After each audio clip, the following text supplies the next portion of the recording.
O teatro brasileiro perdeu um grande renovador, Ziembinski, o polonês que tanto gostou da gente e da nossa terra, que tanto fez pelo nosso teatro. Quando, há 50 anos atrás, o pano subia pela primeira vez, para mim, jovem ator, começar a sua carreira, não me lembro mais qual era a peça. A alta costura brasileira perdeu o figurinista Denner. A astrologia perdeu Omar Cardoso. A Argélia perdeu um líder. O presidente Uari Boumediene morreu na última quarta-feira. Isaac Singer, polonês, ganhou o Nobel de Literatura pelos livros que escreveu sobre o povo judeu. Morreu Golda Meir, que governou Israel de 69 a 74 e foi à guerra contra o Egito. No dia em que ela morreu, o primeiro-ministro Menachem Begin estava recebendo o Nobel da Paz, que ele ganhou junto com o presidente do Egito, Anwar Sadat. Era um prêmio pelos esforços que fizeram pela paz no Oriente Médio, empurrados pelos povos do Egito e de Israel e pelo presidente Carter.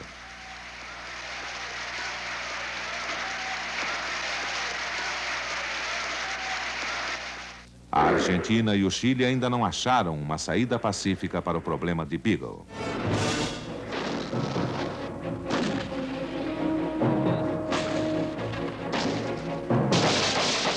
Ninguém conseguiu apagar a fogueira que destrói o Líbano. Beirute foi despedaçada pelos sírios e pelos próprios libaneses em guerra. A antiga Suíça do Oriente Médio hoje é um inferno.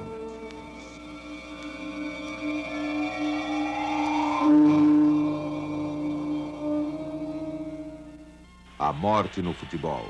Foi no Paraná.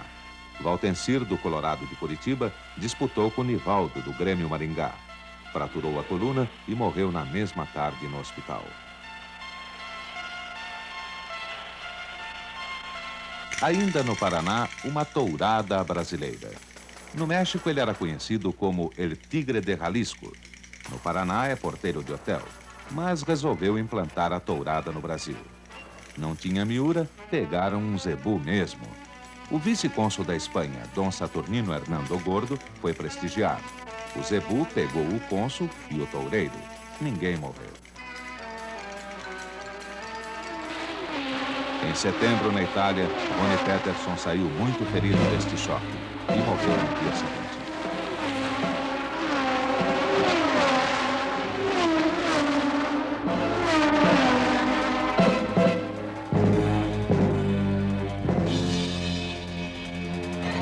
Em setembro, na Califórnia, a maior tragédia da aviação civil norte-americana. O Boeing bateu num Cessna e explodiu. Morreram 154 pessoas. Uma parte do bairro pegou fogo. No Japão, camponeses e estudantes lutaram contra a construção de um aeroporto numa região que era usada para a agricultura. O governo inaugurou o aeroporto de Narita, mas teve que brigar. Os manifestantes chegaram a construir uma fortaleza dentro do aeroporto e parecia uma guerra. A Guerra de Narita.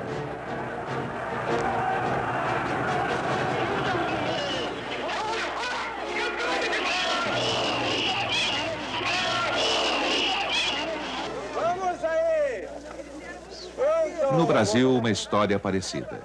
Os paulistas brigaram pacificamente para que não fosse construído o novo aeroporto da capital em Caucaia do Alto, uma reserva florestal.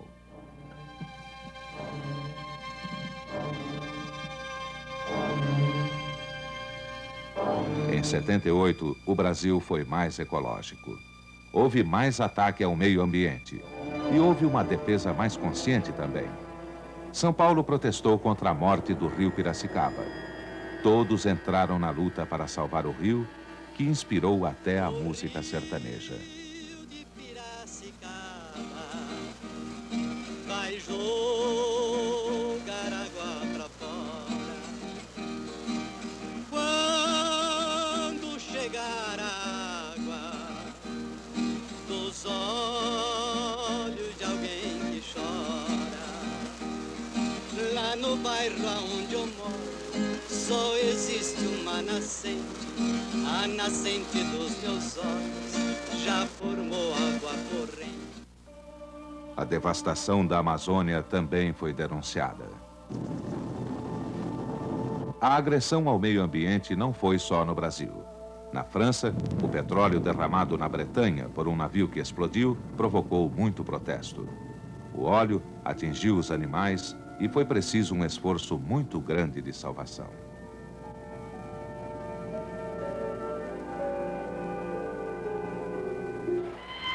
O homem não agrediu só o meio ambiente, agrediu o próprio homem. Na cidade grande, a violência aumentou. Atingiu a classe média numa escala nunca vista antes. No Rio de Janeiro, um crime ficou como símbolo. O juiz Jaci Nunes de Miranda matou com 6 tiros o advogado Luiz Mendes de Moraes Neto. Era o fim de uma série de brigas por causa de uma vaga na garagem.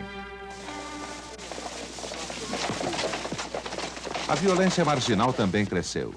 E a polícia procurou uma resposta mais forte, chegando a soluções também violentas. O fogo destruiu o Museu de Arte Moderna do Rio. Foi preciso um incêndio para que o Brasil conhecesse a obra do uruguaio Torres Garcia. No Recife, um insucesso. Não conseguiram implodir uma ponte. Muito barulho e poeira.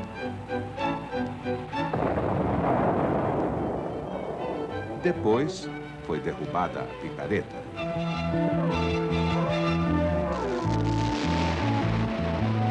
Em Itaipu não houve problema. O Brasil começou a ganhar nesta explosão a maior hidrelétrica do mundo. Uma vitória técnica e diplomática.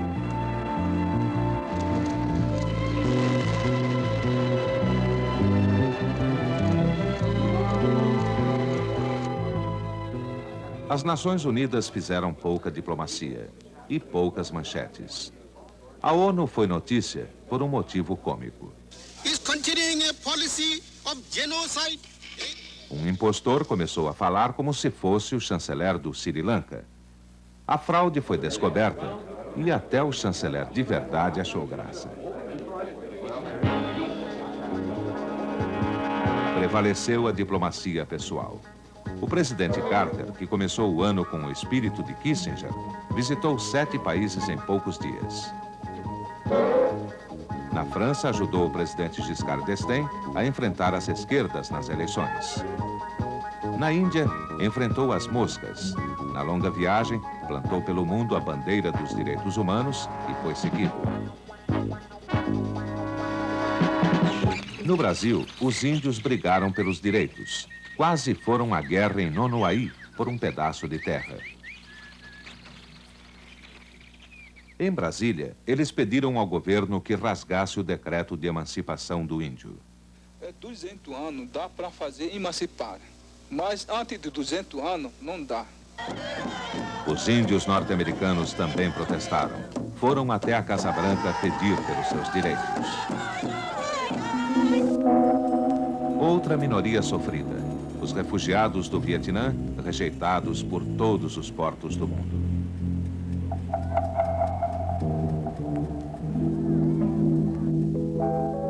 '78 foi um ano de abertura, que uns acharam pequena, outros acharam grande demais.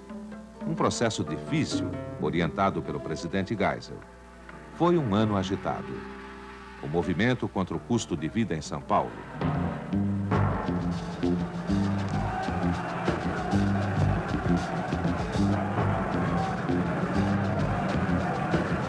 Passeatas de estudantes e a reação da polícia no Rio. A greve dos professores no Paraná.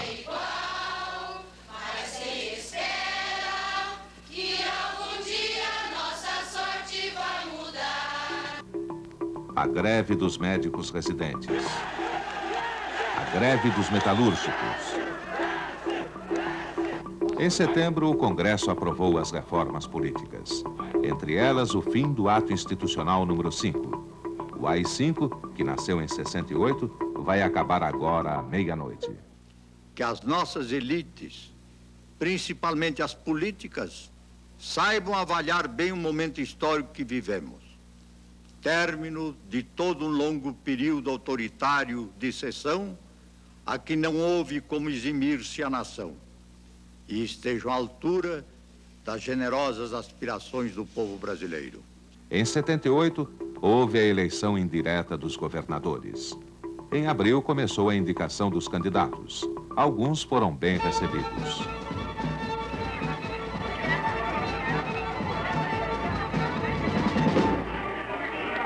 Alguns não eram apoiados pelos governadores em exercício. E o futuro governador de São Paulo será Sr. Lauro Natel. Portanto, está definido o processo sucessório paulista. A eleição direta é uma disputa, ela também cria arestas. A eleição indireta, alguém terá que ser escolhido. Vamos fazer abstração, por exemplo, do meu nome em São Paulo. Será que um outro nome escolhido mereceria os aplausos de todo o eleitorado, de toda a população?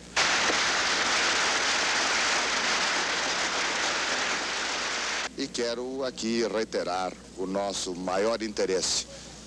Estender a mão a Laudo Natel, meu grande amigo. A escolha de Maluf na convenção foi uma surpresa para todo mundo.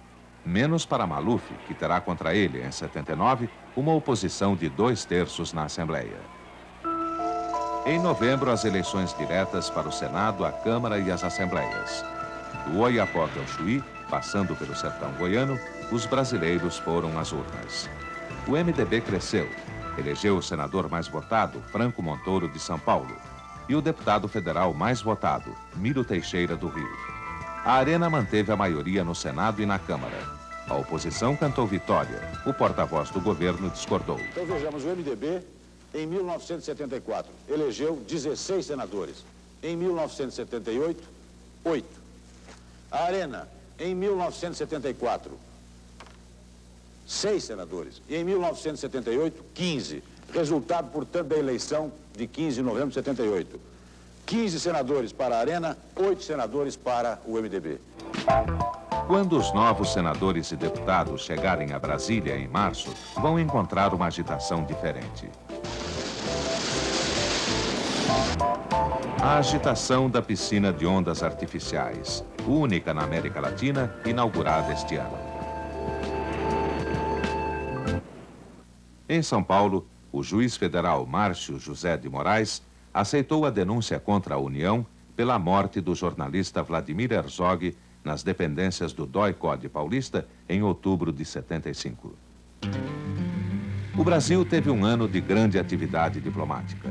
No começo do ano, a visita do presidente Carter, numa fase difícil das relações entre Brasília e Washington, foi uma visita política. O passeio de carro com Dom Evaristo Arnes, no Rio, ficou na história de 78. A visita do presidente Yanes de Portugal tinha um mistério. Por que ele não riu? Ele respondeu: Devo reconhecer que essa é de todas a pergunta mais difícil. E sei que não vou responder cabalmente.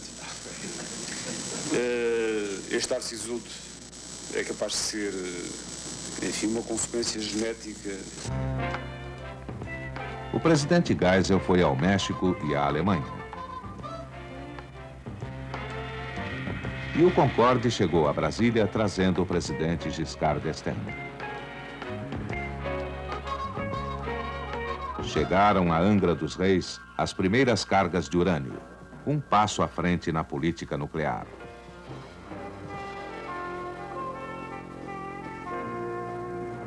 A seca no sul foi um passo atrás. 2 bilhões de dólares de prejuízo, mais inflação e mais dívida externa.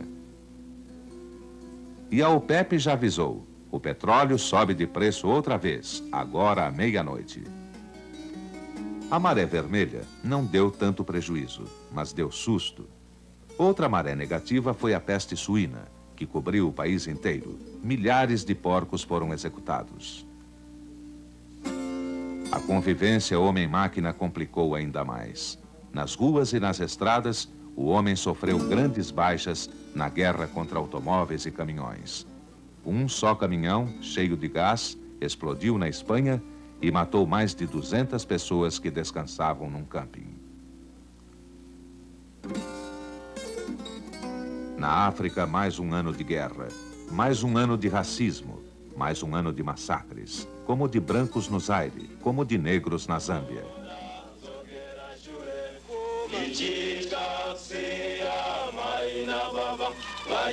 E foi um ano de treino para novas guerras em 79.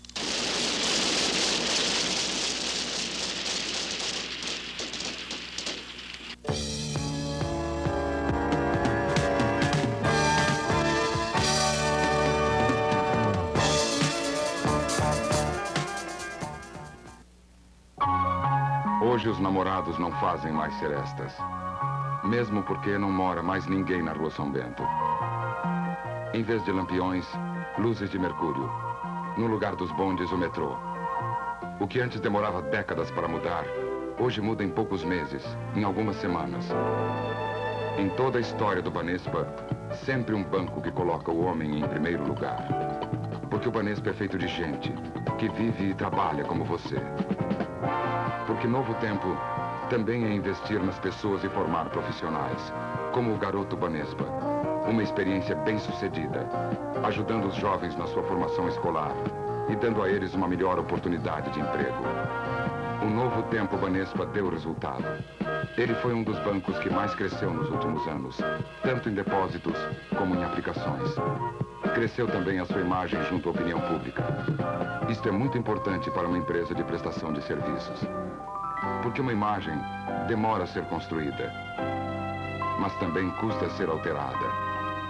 Assim o Banespa demonstra o seu novo tempo, com uma preocupação: criar hoje o suporte necessário para as realizações futuras, preparar o caminho para novas ideias. Os tempos vão continuar mudando. O Banespa sempre muda com eles. Viver um novo tempo é olhar para o futuro.